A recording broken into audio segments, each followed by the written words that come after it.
Welcome to War Room Impeachment. It's Thursday, the 19th of December, year of our Lord 2019. We're live from Capitol Hill. Absolutely stunning day. Very cold, but a stunning clear day. Episode 80 of the War Room Impeachment. We will be here every day, 7 days a week, including through the Christmas holidays, until the day after the acquittal of Donald J. Trump in the United States Senate.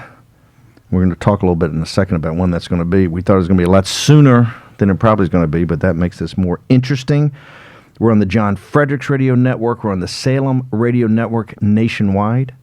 We are on America's Voice.news in the United States and throughout the world, and also Newsmax TV, Chris Ruddy's fantastic operation, now crossing 70 million homes as the fastest growing cable news operation in the country. It is Raheem Kassam, UKIP fame, Brexit fame, from our mother country, the United Kingdom, and Jason Miller, the senior communication strategist in Trump 2016, a long-time grassroots conservative political operative, and was the communications director during the transition. Okay, historic day yesterday, tragic day yesterday, I think, for both the institutions and the individuals.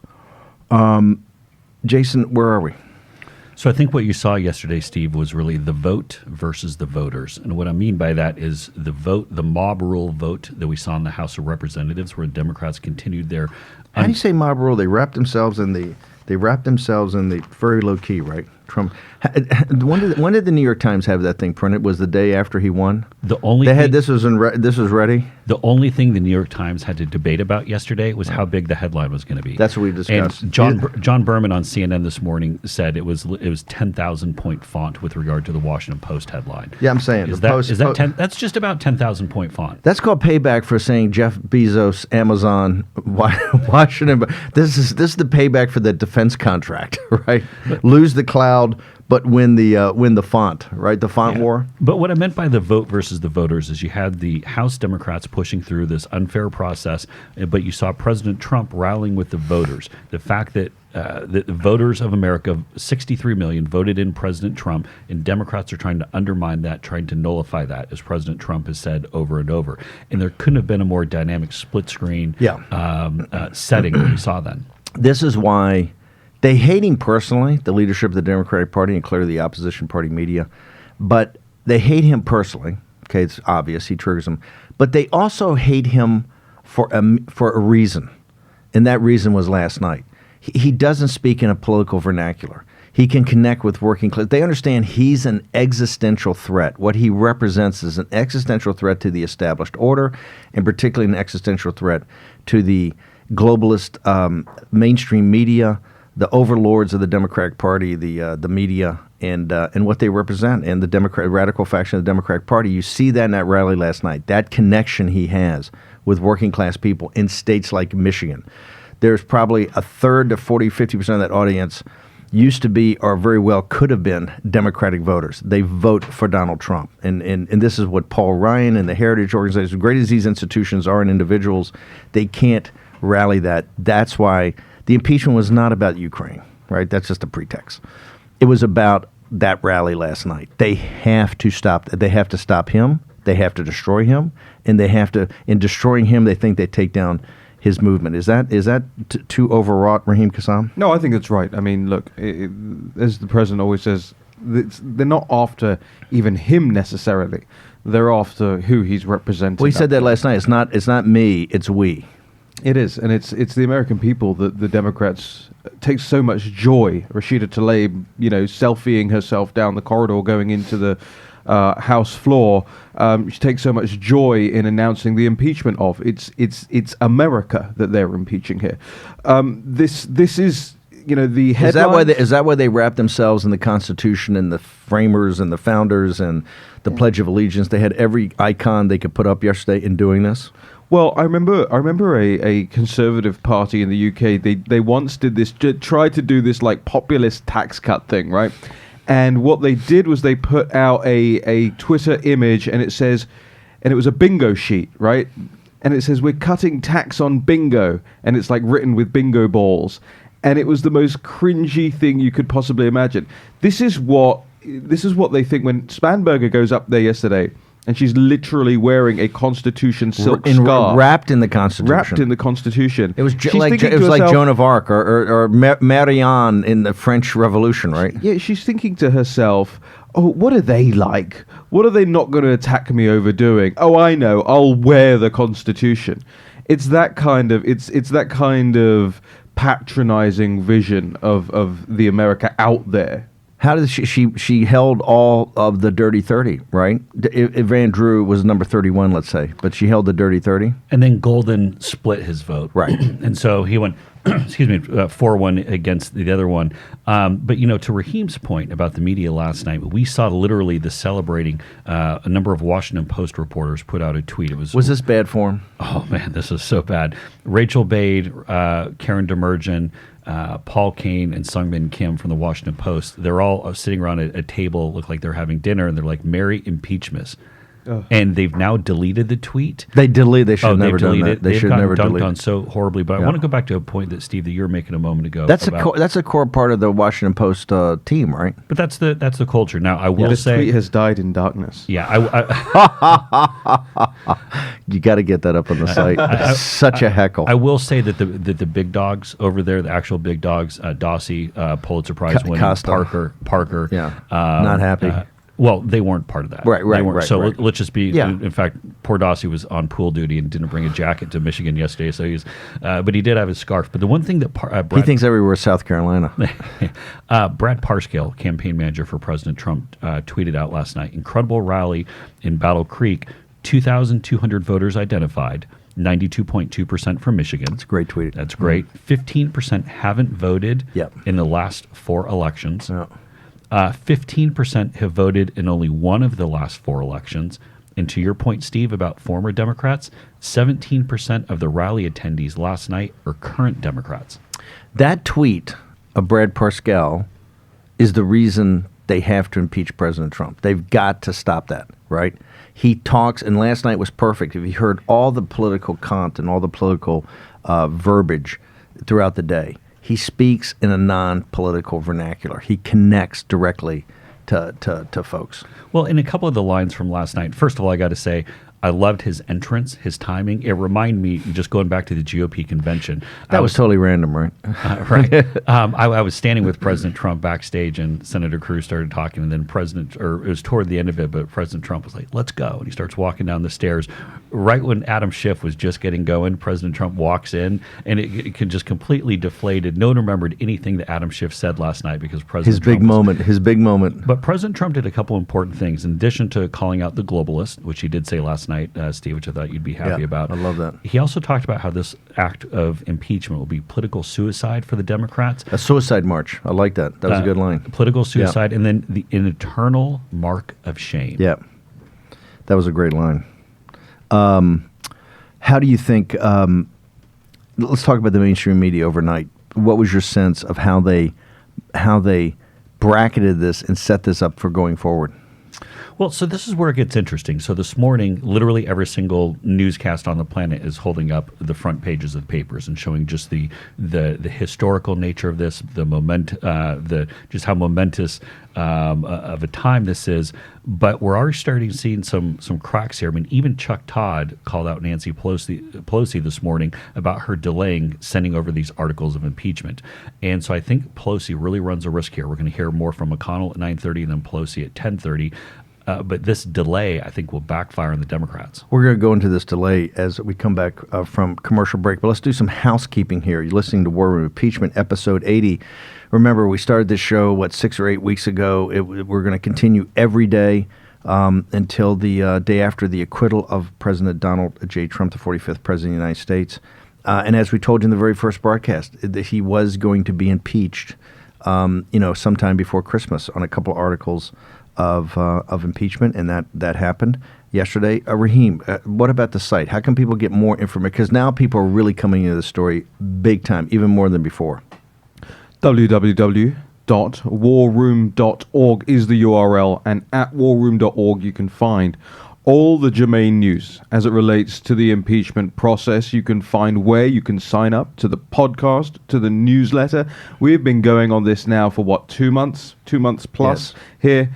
And I don't hesitate to say that this is one of your best resources. If you are trying to figure out the signal from the noise, this is the place to go. And make sure that if you like the podcast, you can keep your podcast by subscribing and leaving us a review. It's free. Remember, just download it. It's the fastest growing podcast. We're over 600,000 downloads, I think, already. Oh, yeah, and probably more like 700,000 by the end of the day. End of the day. It's fantastic. Okay, we're going to take a short commercial break. We'll return with Raheem, Jason, myself on episode 80 in a second.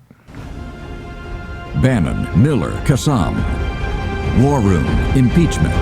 On the John Fredericks Radio Network. Episode 80, War Room Impeachment.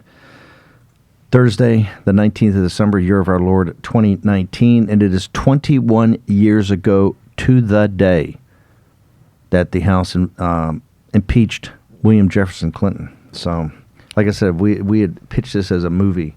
They'd have thrown us out of the room, right? How close this is.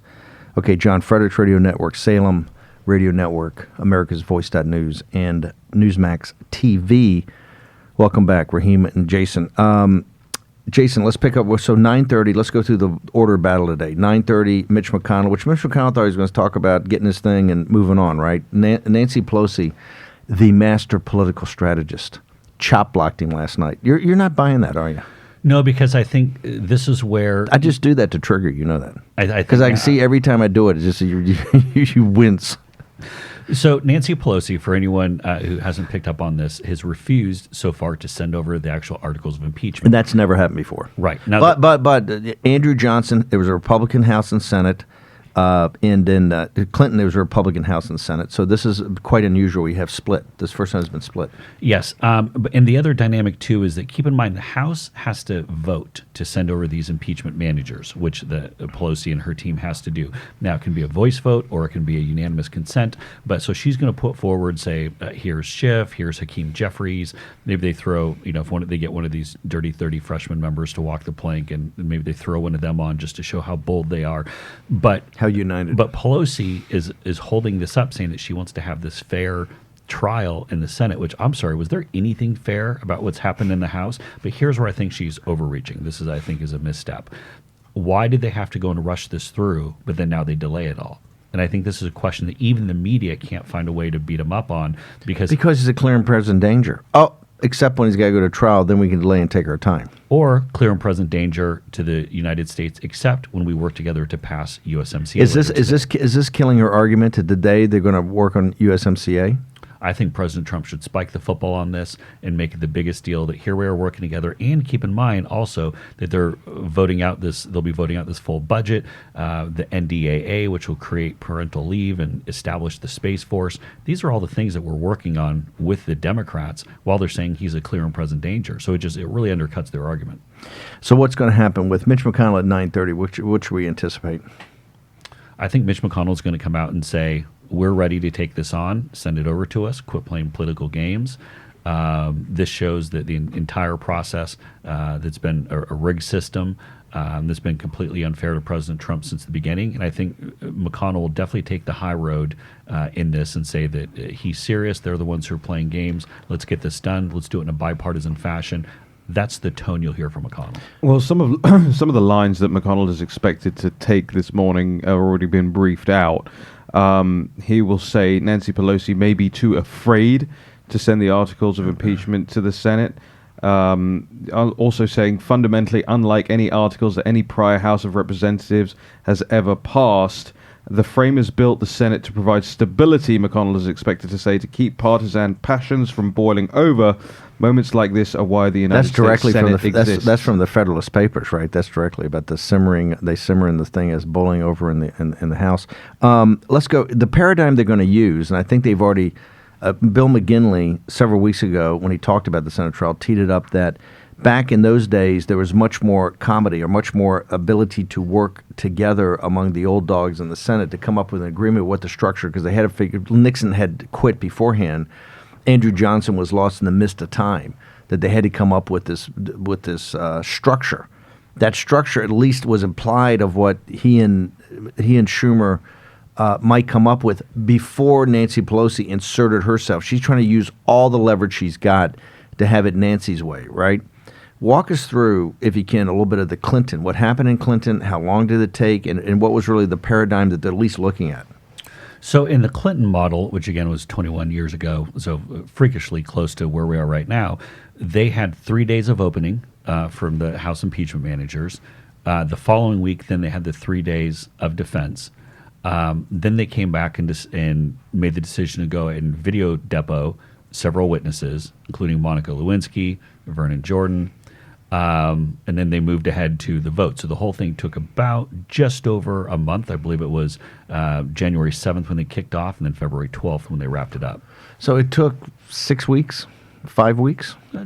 Between 4 and 5 weeks. And no witnesses, I remember, no witnesses live, witnesses on videotape. Videotape depositions. Now, President Clinton, I'm trying to remember, his videotape was during it wasn't for this, it was during his actual deposition. That got leaked later, or did it get played at the trial? Well, that was the grand jury. Right, the grand jury. Yes, the grand jury, and so that's when he famously lied under oath there, and that was where when we talk. I forget. Did they play that at his trial? I'm trying to remember. Where did I get the war room guys to look that up? I just remember that's the famous taped deposition at the grand jury. Didn't have to go to the grand jury, but he taped it. Right, and then of course the final articles for Clinton. They both failed to reach the 2/3 threshold. One getting 45 for 50 against, and the other one being a 50-50. Yeah.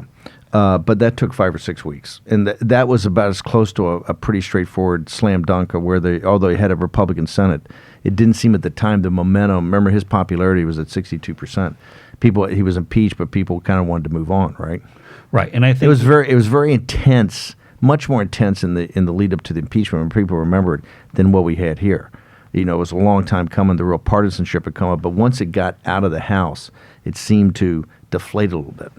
Yeah, and I think, quite frankly, here with President Trump, you've seen the polling numbers move quite a bit, not just in these swing states, but even in the national polls. We're seeing Quinnipiac. You've seen CNN polls both go from a plurality supporting impeachment to a plurality opposing. You've seen with Real Clear Politics, their overall rolling average now has impeachment underwater. And President Trump's own poll numbers on the head-to-heads with Democrats, even nationally, which usually a lot of times on our side we're like, hey, look at the swing states. He's leading swing states and nationally. If you look at what the rally was last night, and you look at just his temperament, do you see him agreeing to not having something, even starting a process where you're not going to have witnesses? You're not, because your team has to start lining that up now. We're December 19th. Christmas holidays coming. People have plans. It's the end of the year. It's the end of the decade, right? Does he even really have the legal team pulled together? We've heard a bunch of who don't even know who the managers are from the Republican side yet. Matt Gaetz, who we think is terrific. We haven't even seen him in any of the leaks that are coming out, right?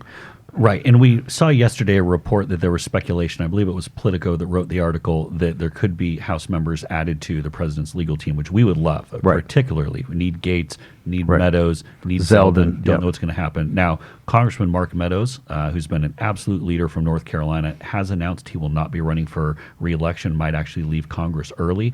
We would love to see him added to the president's team heading into this. Don't know if it's going to happen, but would love to see it. But I think there's a good chance we're at least going to get one of the hardcore guys, like whether it be a Jordan or Colin's floor speech last night was fantastic. I do hope that they're going to add some of the superstars. Raheem, let's do some housekeeping. How can people? Because now it's really going to intensify. Now it gets down to the details. If you've listened to War Room in the past, you now have to go to the site. You have to make this part of your life now, because this is going to be an intense part of American history. President Trump is on a tear on Twitter right now, so I'll plug our Twitter. It's at War Room 2020, where you can follow the latest breaking news by the second. 20,000 people are already following us. Make sure you're not missing out on the developments. Okay, it's episode 80, War Room Impeachment. Raheem Kassam, Jason Miller, Stephen K. Bannon. We're going to return in just a moment.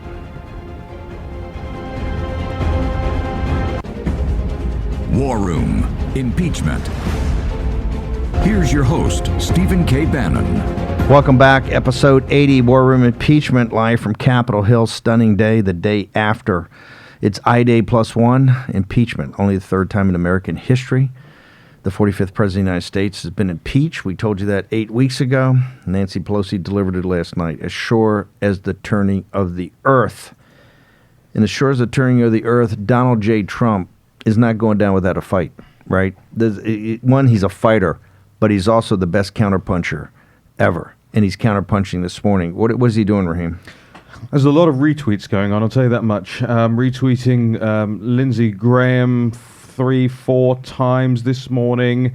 Lots of stuff on the Pfizer abuse stories that are coming out. Molly Hemingway, Ben Domenech, Julie Kelly. You go through this, there's maybe about 50 retweets this morning, specifically related to the Pfizer, the Fisk Court letters, Devin Nunes, the Federalist, Chuck Ross, Daily Caller, Mark Meadows. He's on a tear, and he's really looking into this surveillance on his campaign. Note to self. He is going to look for exoneration. He's been impeached. He understands that. He's not, and to himself, he's not happy talking to himself. He understands what this means. He understands because he understands and believes he's a historic figure. He's a transformative president. He's a historic figure. Jason, you saw at the very beginning. Raheem, you saw all this movement beginning in Brexit. This has deep, deep historical roots to it. It's a major movement. This is something that is challenging the established order. Donald Trump's not going to go down without a fight. He's going to want exoneration in the Senate and then vindication at the ballot box. 2020 started, and it's not because we started the Democratic debates in June, right, or July, whenever it was. The presidential candidates for the Democrats are virtually irrelevant right now in this drama, right? Michael Bloomberg and his money may be relevant. Hillary Clinton, the specter of Clinton off to the side may be relevant. But the rest of the posse, not so relevant, right? This is Donald Trump, one, against himself, right? But also against this kind of radical cadre, really against Nancy Pelosi right now. That's how this thing's shaping up. Has Hillary Clinton said anything in the last 24 hours? Well, she tweeted a lot the day before. On the day of the impeachment, I think she had some stuff. Night before. Or 2 nights before, she had the tweets about impeachment eve rallies. But Right. nothing since. I think which, by the way, last she night was sleepy. You think we can get the exclusive? Yeah, Can we bring her in studio? Didn't have the fortitude, the strength, or the stamina, as the one TV ad famously said, which was great because right when you said stamina, it had her kind of fall down. Right. Jason Miller had nothing to do with that. No, but last night you even saw President Trump reference Secretary Clinton. They went to lock her up. They did. They did. And they love that chant. And he did a whole little kind of riff on wondering if Bill Clinton calls Hillary crooked when the two of them are alone. Like, crooked. So he was doing his thing. It's pretty funny last night. And he also, prayed for Hillary to get in the race. Just a quick note on that point, there is new Democrat polling out. Biden's at the top at 28. You have Sanders and Warren both right around 21, 18, and Bloomberg's only at 4. That new poll is from who? I saw it this morning, but I forgot. I believe that's a new Wall Street Journal. Wall Street Journal. Okay, when you read that poll, I believe it go is. back to those numbers real quick because I want to tell you what it tells me when I saw them. So for Democrats nationally, top choice is Biden at 28%. Bernie Sanders is at 21%. Yep. Elizabeth Warren is at 18%. Yep. No other candidate had double digits. When you got that many candidates above 15, that tells me brokered convention. Nobody can win outright. This is Michael Bloomberg's money, the atomic weapon of cash that he's going to put on this thing on Super Tuesday. Shows me it's going to be a big deal. Look, they're all in the witness protection program. The only presidential candidate you're talking about it even gets mentioned is Biden, right? And then Biden's polls up here gets reinforced like that, and so it's. I think this thing's wide open, right? Yeah. Although if Biden loses Iowa, and he's unlikely to win, good chance he doesn't win New Hampshire. You don't think he held out to South Carolina? Momentum was quick. You saw that on Rudy's when you guys held out for Florida. It just didn't work out, right? By the time the media just piles in on it. Yeah, the Florida strategy was ultimately not successful. Jason Miller had nothing to do with that, by the way. Or at least the way he tells. Okay, real quickly, exoneration. You saw today on this, and he's going to do it all day, right? He's going to do it all day. He's looking not to be acquitted by something. He's going to want to be found innocent. That the fact that what he did was correct. He said that I did nothing wrong. It was a perfect call. This is what I was paid to do. That's not going to happen in a quick and dirty. He He's not going to sit there with Adam Schiff reading the curated thing of Raheem's 7,000 pages of testimony that he got off of warroom.org. Just through the worst elements, right? Which, by the way, Raheem has a great story up on warroom.org chronicling how we got to this point. I would ask everyone to take a look at warroom.org. But look, Steve, we saw this from President Trump's letter. The letter they sent over to Speaker Pelosi. That lays out his case. He is not going to go quietly here. No, he's not going to go quietly. He's a fighter. He understands this is a fight. Also, he understands this is not like the end of anything. This is just part of the process. This is the nullification process. We're at another milestone, but this war has now been engaged. Go to warroom.org. You're listening to War Room Impeachment. It's episode 80 already. We're going to be here every day until after the acquittal, or after the exoneration, I should say now, of President Donald J. Trump. We're going to take a short commercial break. We're going to return with much more in just a second. Bannon, Miller, Kassam. War Room Impeachment. On the John Fredericks Radio Network. I-Day +1. It is the day after the impeachment of the 45th President of the United States, only the third time in the history of the Republic. Episode 80. Yes, you may hear in the background right there Mitch McConnell's sonorous voice as a little bit playing. We're here with Raheem Kassam, Jason Miller. Jason, Raheem, we've got Leader McConnell is up there, and it's a little bit of a throwdown. This thing's going to get nasty, and it's going to get nasty quick. Yeah, in the last couple of moments, he's been calling Nancy Pelosi's process slapdash. That plays well with her. The control freakazoid, and she called slapdash. And she's always so prim and proper, especially in the way she dresses. Tightly wound. Exactly, and he's doing that. We can go live to it on the Senate floor. But let's go back. Do you have you want to go live? Or can we play the tape where you just do down the slapdash? We have to go live. Let's go live. Let's go hear what he's got to say. They impeach a president whom they do not even allege has committed an actual crime known to our laws. They've impeached simply because they disagree with a presidential act and question the motive behind it. So let's look at history. Andrew Johnson impeachment involved around a clear violation of a criminal statute, albeit an unconstitutional statute. Nixon had obstruction of justice, a felony under our laws. Clinton had perjury, also a felony. Now, the Constitution does not say the House can impeach only those presidents who violate a law, but history matters. History matters, and precedent matters. And there were important reasons why every previous House of Representatives in American history restrained itself from crossing this Rubicon. The framers of our Constitution very specifically discussed this issue, whether the House should be able to impeach presidents just for, quote, maladministration. Just for maladministration. In other words, because the House simply thought. So he's not, Jason. You take that he's teeing it up that he's dumping all over this whole process. He thinks he's not even saying what President Trump. This is not impeachment light to him. This was really just some kind of slam together deal, and you're not going to put it on his plate to have to sort this thing out, right? It sounds like he'd almost like, unlike Senator Braun, he'd almost like to just vote to dismiss. What Senator McConnell is saying to Nancy Pelosi right now is that we are the grown-ups. The American public has seen this complete impeachment sham that has gone on. We're not going to put up with it when it gets like this when it gets to the Senate. And I think it's a smart positioning by Senator McConnell.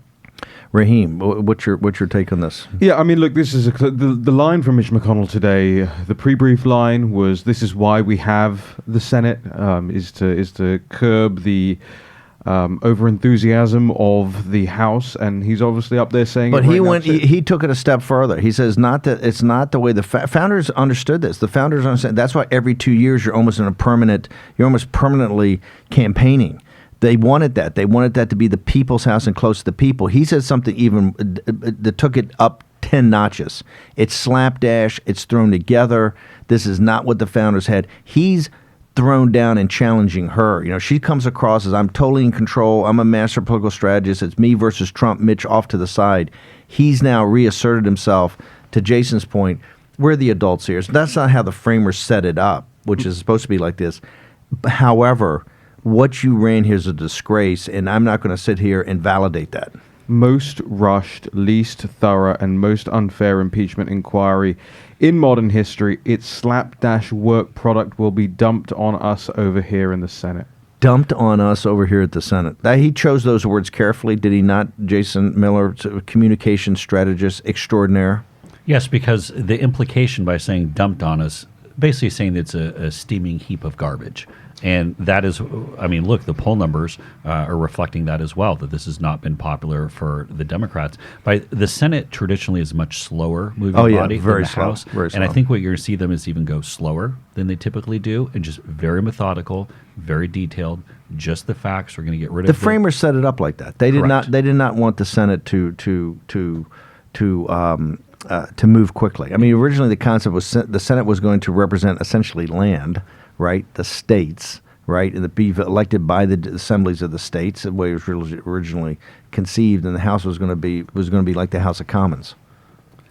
Yeah, go ahead. I was going to say, and where you're going to see this shake out, Steve, particularly as we move into January, and I remember this being a younger political operative watching the Clinton impeachment, the media coverage is going to slow down. Is going to be much more slower and methodical. Now we still know they're going to attack. You think President in Trump. the modern era? Don't you think it's going to be even intensify and actually change? I mean, this is President Trump's. This is why he's a McLuhan-esque figure. He knows that modern communications has changed now in those 21 years. He's the driver of it. He's disintermediated the New York Times and CBS and NBC. He will be the driver. That's why he's out today with his 30 tweets. Yeah, and just to go back to Mitch McConnell as well. I'm just watching this live. It's not the first time he's made that point. I think this is where he's ending up on this, and I think this is where Trump is going to end up on messaging as well. The slapdashing is going to be very powerful, I think. But the slapdashing, do you actually believe that the process will actually slow and not intensify in the Senate trial? Because now we've had all the procedurals that people understand. They understand it's a trial. People can get their heads around this now. You don't think the media coverage and every witness and every fact, and we go back and really do the case all over again?